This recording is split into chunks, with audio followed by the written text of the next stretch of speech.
Hey guys, welcome back to my channel. It has been a minute since I have filmed and uploaded, so might take me a minute to get back into the swing of things here, but I'll do my best. October and November were just so crazy for me. I was so crazy busy that I didn't have time to film and I barely even had time to read.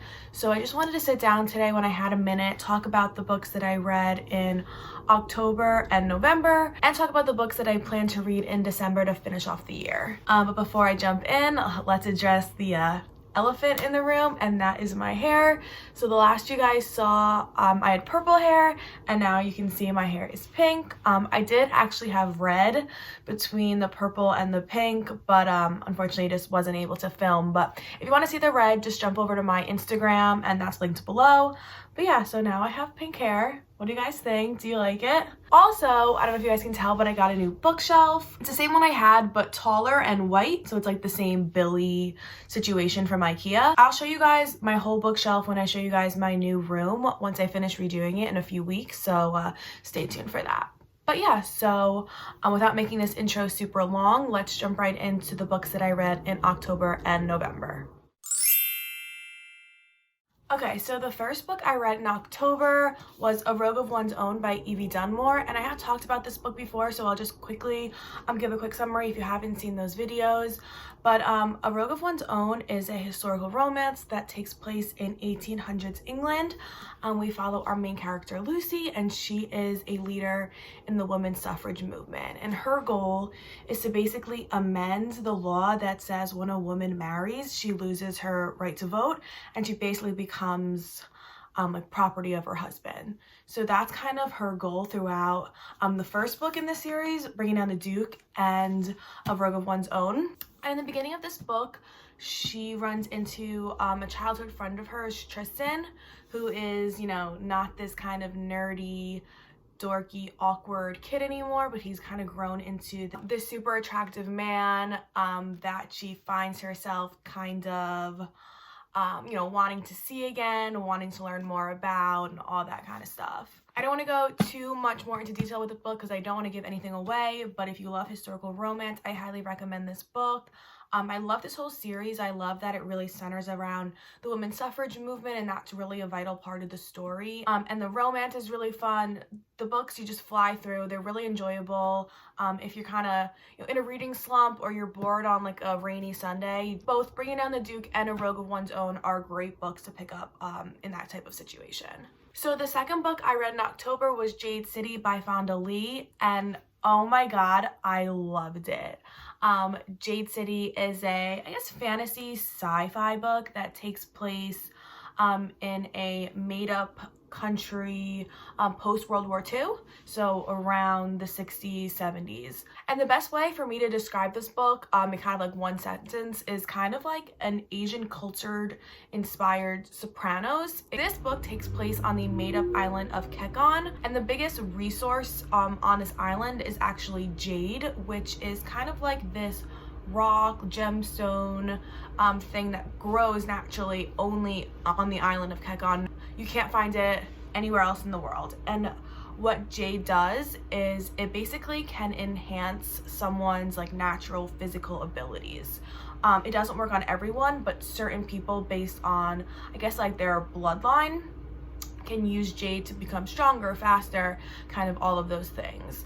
And the clans are really kind of fighting over not only the island of Kekon and like the land, but they're fighting over jade and kind of who has more jade, how do you get more. And so throughout the book, the clans really come head to head, and you get to read about you know, the physical war aspect where they're actually fighting, but a lot of it focuses on the kind of like the behind the scenes political warfare of like strategizing and anticipating your enemy's move, and like what if you do this, you know, what's kind of gonna happen because of it. And I just think it's so interesting. I loved that aspect of it, kind of like the strategy part and the like behind the scenes warfare kind of like look in you get, which I just thought was so interesting. And Personally, I really like the time that it takes place, kind of this like post World War II, because it's not supposed to be like contemporary like today, when they reference things like needing to like go into a restaurant to use a phone, like a landline.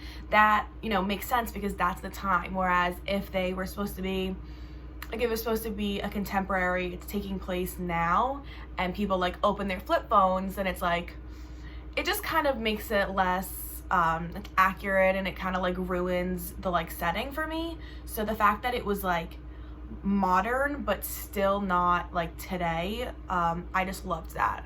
And I don't really read a lot of books that take place in like the 1900s, to be honest, so it was just really different for me, and I loved it, and I highly recommend it. Okay, so skipping ahead to November, the first book I read in November was The City We Became by N.K. Jemisin. And it hurts me to say this, but I did not like this book. It was my first time reading a book by N.K. Jemisin.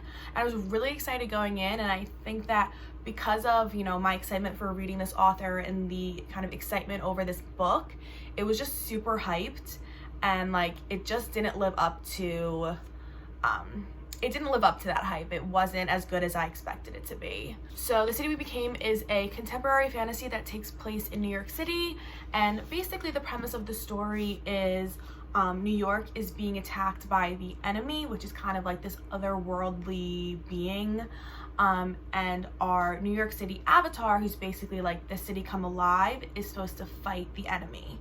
But when the avatar is kind of beaten by the enemy, he goes into like this kind of coma. The city, in order to defend itself, pops up individual borough avatars. So we have a Manhattan avatar, Queens avatar, Staten Island, Brooklyn, and the Bronx. And throughout the story, it's basically each of them popping up, a little bit about them, and then how they can come together to kind of like awaken the greater New York City avatar to then save New York City and beat the enemy. So when hearing that was kind of like the premise of the book, I was like, that sounds so interesting, that sounds so cool. I don't read a lot of contemporary fantasies. I've heard so much about this author, like I'm so excited. And then kind of jumping in, I just felt that the book was really kind of slow. It didn't really grab my attention. She spends a lot of time talking about each individual character. And while I appreciated the character development, it just felt almost a little bit too much, and I kept losing track of the larger story because of the fact that there are so many kind of like main characters, and she's going into so much detail with each one. I was kind of like, okay, like let's move on to the next one. And I guess maybe it's just personal preference that I really enjoy fast-paced books. And so for me, that kind of took me out of the story a little bit, instead of, you know, me wanting to like keep turning the page and going through and excited to learn what happens next. I kind of felt myself getting frustrated and feeling like, okay, I get it, like let's move on. So again, that's, you know, no shade against the author or anyone who loves this book. I definitely see where the potential in this book could be. It's just not for me. But with that being said, I definitely am not going to write off the author, N.K. Jemisin. I've heard so many great things about her, and even though The City We Became wasn't for me, I definitely want to try some of her other fantasy books and see if I like those better. So the second book I read in November is Kingdom of Flesh and Fire by Jennifer L. Armentrout, and you guys, this series, so this is the second book in the From Blood and Ash series, and it is so good. It's quickly becoming one of my all-time favorite fantasy romance series. I just love how fast-paced, I love how gripping it is. I literally sat and read this book in 2.5 days, and it is over 600 pages. It picks up right where the first book stops, and I just love the combination of the like adventure and this world with all these different, you know, fantastical creatures combined with the romance. It's just so good, and those are all things that I really enjoy in books. Like I love a good journey, or as I tell my brother, I love a good quest. And so having that in the book really, you know, it speaks to me personally. Having a good romance where, you know, it's slow burn, where the characters truly, like, you see them fall in love, whereas, you know, I hate instant love. And you know, steamy scenes and all that stuff, like that really speaks to me personally. So like this book, like it's perfect for me, and I highly recommend it if you like Throne of Glass, A Court of Thorns and Roses, or really any Sarah J Maas book, if we're being honest. But Bridge Kingdom, even if you liked Twilight when you were growing up, it has a lot of those kind of fantastical vibes going on. It's just a little bit more mature than that. So yeah, so I don't want to go too far into this book because I don't want to give the first book away if you haven't read that. But basically in our first book, we follow our main character Poppy, and she is the maiden, and basically she's not allowed to do anything. She can't, you know, talk to people, she can't eat with people, she can't even take her like mask off, so people don't even really know what she looks like. And then when all these deaths kind of take place at the castle she's living at, she gets assigned a new guard, Hawk, and he is, you know, steamy, he is sexy, he's funny, he's, you know, caring, he's kind of everything that Poppy has never really encountered in her life because she's been so sheltered, and, you know, she's drawn to him right from the start. And yeah, just without giving too much away, as we kind of learn more about this, you know, mysterious new guard, Hawk, you know, we're starting to see maybe he's not exactly who he said he was, and you know, it goes from there. And I don't want to give too much away, but chef's kiss. Yeah, so those were all the books that I read in October and November. So now I quickly want to mention the books that I plan on reading in December to finish off the year. Okay, just to quickly mention, the book that I'm currently reading is Jade War by Fonda Lee, which is the second book in the Jade City series, which I talked about previously. I'm only about 50-75 pages in, so I'm just starting the book. But again, all the things that I loved about the first book are staying true in this book. I'm excited to learn a little bit more about the characters and kind of learn a little bit more about where this, you know, kind of Cold War, for lack of a better word, kind of goes. So right now we're kind of at this, like, without giving too much away, if you haven't read the first one, we're kind of at this like standstill between, you know, all the parties, and you kind of know as the reader it's not going to stay that way. So I'm currently kind of seeing, you know, what chess moves our main players are making to kind of strategize and kind of get a leg up in this like Cold War. So yeah, I will update you guys more on that book as I continue to read it. And then for the rest of December, I'm looking to read the entirety of the Furyborn series by Claire Legrand, which is Furyborn, Kingsbane, and Lightbringer. I've actually read the first two books in this series, but it was a while ago. So I want to reread those books to read the last book in the series, which I have not read yet. So without giving anything away, in this book we follow our main character Rielle, and she has these kind of hidden magical powers.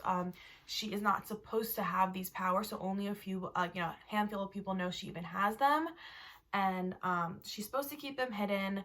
But when, you know, the guy she likes and her best friend are, you know, attacked, she uses them in order to save her, and her powers are outed. And at the beginning of Furyborn, you know, we watch her kind of use those powers for good, and people are like, okay, you know, you're not supposed to have powers, but, you know, you're protecting us, you're doing this, you're doing all these great things, you know, we love you, thank you, you know, this is a gift from the gods or whatever, right? And then throughout the series, we kind of watch these, you know, great, amazing powers she has kind of go to her head, because no one can really even challenge her. She's so much stronger than everybody else. And so there's a lot more to the story than just that. There's a lot of different levels. It is dual point of view, so we go from Rielle's point of view, and then we have our other main character, which I'm not going to go into because it kind of gives a little bit away, so I don't want to go into that. But it also takes place in different times. So, you know, Rielle's time is, you know, let's say X, and then this other point of view is, you know, X plus 100 or whatever, how many years have passed. So we have our two point of views and our two timelines. So it's really interesting. It's really fast paced. I feel like I'm not really giving a good explanation because I don't really remember too many details about the book, which is, you know, exactly why I'm rereading the first 2 books, so that when I go into the third, you know, I really remind myself everything's going on and I can really appreciate it. But yeah, that's all I really have for December. Not too many. We're already about a week into December, so I didn't want to set my sights too high and then fail miserably. So I'm gonna shoot for 4, and I think that's definitely attainable. So yeah, that's all I have for today. Please let me know in the comments below if you've read any of the books that I talked about and what you guys thought about them. And let me know what you plan on reading for the month of December. If you have any recommendations for me, I'd love to hear them. But yeah, that's all I have. So please like this video. Please subscribe if you aren't already. And I will catch you guys in my next video. Bye!